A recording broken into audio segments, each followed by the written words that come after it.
दोस्तों नमस्कार, स्वागत है आपका फीएल स्टडी मंत्रा यूट्यूब चैनल पे। यूपी ट्रिपल एस सी लेखपाल भर्ती। अब लेखपाल भर्ती में अब कुछ छात्र जो मतलब इनकी वेटिंग लिस्ट चाहते हैं या अनुपूरक सूची चाहते हैं, वो 26 तारीख को जा रहे हैं। अब बढ़िया बात है, अगर अनुपूरक सूची आ जाए तो बेहतर है, इससे बेहतर कुछ नहीं है। जैसा मैंने पहले भी बताया था कि जो पद 8085 पद में वैकेंट हैं उनको होल्ड कर लिया गया है राजस्व परिषद के द्वारा। अब राजस्व परिषद क्या सोचता है क्या नहीं सोचता वो तो बात की बात है। बाद बाकी जितने भी पद हैं 2026, 27, 28 तक भी उनको राजस्व परिषद ने रिलीज़ करके यूपी ट्रिपल एस सी में अध्याचन के रूप में भेज दिया है कि इतने तक कितने लोगों की रिटायरमेंट होगी, उस पदों को सबको भेज दिया गया है। ठीक है, जैसे मैंने पहले भी बताया था। तो 8000 प्लस पदों का लगभग 9000 समथिंग मान सकते हो आप। लास्ट में जब तक नोटिफिकेशन आएगा तब कम हो सकते हैं, लेकिन बाद में चल चल के इसमें 9000 पद प्लस पद होने वाले हैं। ठीक है दोस्तों, तो इसके जो अध्याचन आया है यूपी ट्रिपल एस सी में, उस पर इसका काम भी शुरू हो गया है। अब यूपी ट्रिपल एस सी ने अपना काम देखो, यूपी ट्रिपल एस सी का काम अध्याचन आने के बाद शुरू होता है। अध्याचन आएगा, उसमें स्क्रूटनी होगी, उसके बाद जो त्रुटि रहित जो पद होते हैं उनके ऊपर नोटिफिकेशन दे दिया जाएगा। यही उसका काम होता है। अब मान लो कि 8000 पद या 8500 पद या 9000 पद आए ये अध्याचन के रूप में यूपी ट्रिपल एस सी के पास में, उसका जो त्रुटि रहित अगर उसके पास कितने पद हैं उन्हीं पद का नोटिफिकेशन निकलेगा। ऐसा नहीं है कि 10,000 पद भेज दिए और उसमें अगर पदों में एरर बहुत ज़्यादा पदों में है तो उसको नहीं निकालेगा वो। मान लो 2000 पदों में एरर हो गए तो 8000 पे ही नोटिफिकेशन निकलेगा, ये भी बात मान लो। बाद बाकी वो पीछे बैक कर देता है, जिस भी विभाग संबंधित विभाग होता है उसको वापस कर देता है। तो दोस्तों जो अब ये तुम्हारा यूपी ट्रिपल एस सी में लेखपाल भर्ती आने वाली है उसकी स्क्रूटनी शुरू हो गई है। अब उसकी छटाई हो रही है और जिसमें जो एकदम एरर फ्री पद हैं उनको रिलीज़ किया जाएगा, बाद बाकी को आपको बैक कर दिया जाएगा। तो काम शुरू हो गया है और आपको जल्द इसकी खुशखबरी मिलने वाली है। ठीक है, तो आप अपनी तैयारी को बनाए रखें। और दोस्तों जैसा कि मैंने पहले बताया था कि सिलेबस क्या चेंज हो सकता है सिलेबस चेंज, ठीक है, इस बार। लेकिन सिलेबस चेंज करना भी एक बड़ा टेढ़ी बात है, क्योंकि यूपी ट्रिपल एस सी या राजस्व परिषद जब सिलेबस चेंज करेगा तो नियमावली में संशोधन करेगा, नियमावली में संशोधन करेगा तो फिर साल 6 महीने लग जाएंगे, तो फिर फ़ायदा कुछ है नहीं उसका। तो मुझे लगता है इस बार का जो सिलेबस सेम सा ही रहने वाला है। अगर करेगा चेंज तो देखा जाएगा यूपी ट्रिपल एस सी क्या करता है क्या नहीं करता है, क्योंकि उसमें बहुत फिर दिक्कतें आती हैं। लेकिन हाँ, ये बात समझ लो, जो ट्रिपल सी का मामला है, जैसे मैंने पहले भी कहा था, ट्रिपल सी का मामला इस बार भी नहीं होगा। ट्रिपल सी इस बार भी नहीं मांगा जाएगा। 2 बार से पेपर आप देख ही रहे हो इसका। एक बार राजस्व परिषद ने 2016 में कराया था, उस बार भी ट्रिपल सी नहीं थी।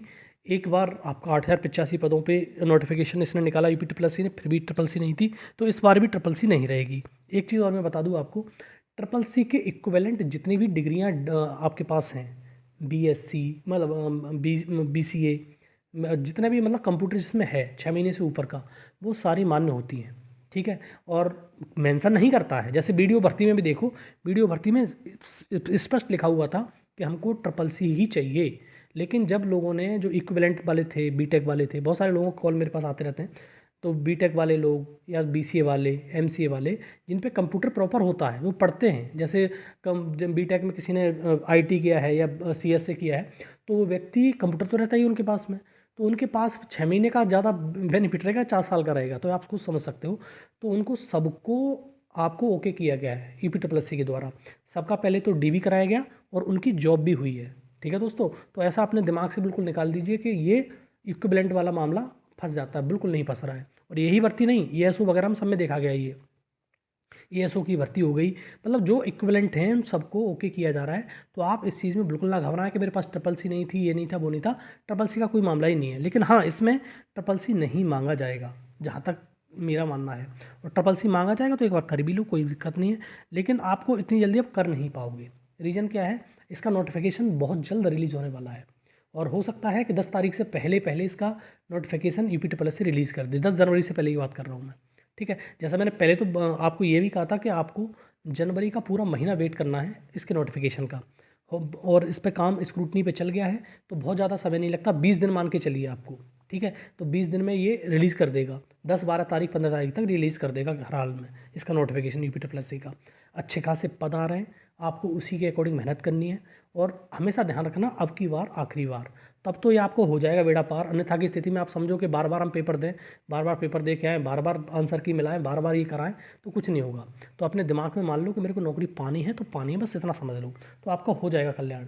अदरवाइज़ वही है कि हर चीज़ का पेपर देते हो, रेलवे का आप देते हो, एसएससी का देते हो, बैंक का देते हो, तो यूपी की स्पेशल जो स्टेट की वैकेंसी होती है उनका देते हो, तो फिर फ़ायदा क्या है। एक बार अपने मन में ठान लो और जान लो कि बस हाँ इस बार बेड़ा पार करना है, मेरे को कुछ नहीं करना है। तो आप अपना जितना भी जो सिलेबस है जो बैक में चला है, 4 पोर्शन थे, जैसे हिंदी 25 नंबर की थी, मैथ था 25 नंबर का, जीएस थी 25 की, और ग्रामीण परिवेश का था। तो 4 अभी पढ़ो अपना। बाद बाकी जब सिलेबस चेंज होगा तो सिलेबस चेंज होने में सिर्फ 2 ही चीज़ इसमें ऐड हो सकती हैं, और कोई आ ही नहीं सकता तीसरी चीज़, जो मैंने पहले भी बताया था आपको। एक तो कंप्यूटर जो इसमें आ सकता है ऐड होके, जो हर भर्ती में आ रहा है, लेकिन संभावना कम है इसकी। और दूसरा आ सकता है इसमें जो यूपी स्पेशल, बस इसके सिवा कुछ ऐड नहीं होगा। रीजनिंग वगैरह ऐड नहीं हो पाएगी। कुछ लोग कहते हैं कि मैथ हट जाएगा, मैथ के बिना तो तुम्हारा लेखपाली का काम ही नहीं है, तो मैथ तो हटेगा ही नहीं, ठीक है। हो सकता है कि 20-20 मार्क्स के कर दें, जैसे 25-25 का पोर्शन बांटा हुआ है तो 5 पोर्शन कर दें 20-20 के, ऐसा हो सकता है। लेकिन आप अपनी तैयारी रखनी है, और ये समझ लो कि अब EPSS ने 4 ऑप्शन की जगह 5 ऑप्शन कर दिए हैं, तो इससे भी कट ऑफ पे इफेक्ट पड़ेगा और आपका भी थोड़ा भला होगा। आप सोच समझ के लगाओगे, तुक्का नहीं मारोगे, ठीक है दोस्तों। तो ये जो तुम्हारा EPSS ने, दोबारा बता दूं, EPSS ने इसके नोटिफिकेशन पे स्क्रूटनी का काम शुरू कर दिया है। मुश्किल से मान लो 20-22 दिन लगेंगे, इसमें आपका स्क्रूटनी खत्म हो जाएगी। उसके बाद नोटिफिकेशन रिलीज़ कर दिया जाएगा। जो एरर फ्री होंगे जो पद, उनका जो पोस्ट एरर फ्री होंगी, उन पे आपका नोटिफिकेशन आ जाएगा। और वही आपको मान लो 15 तारीख तक आपको नोटिफिकेशन रिलीज़ होने की प्रबल संभावना है। तैयारी करिए, उसका भी आपको जल्द मिलेगी। और ये मैंने पहले भी बताया था। और 15 नहीं तो आप जनवरी तो पूरा मान के चलिए, वैसे 15 तक हो जाएगा, ठीक है दोस्तों। इन्फॉर्मेशन अच्छी लगती है तो लाइक शेयर कर दिया करो, चैनल सब्सक्राइब कर लो। धन्यवाद।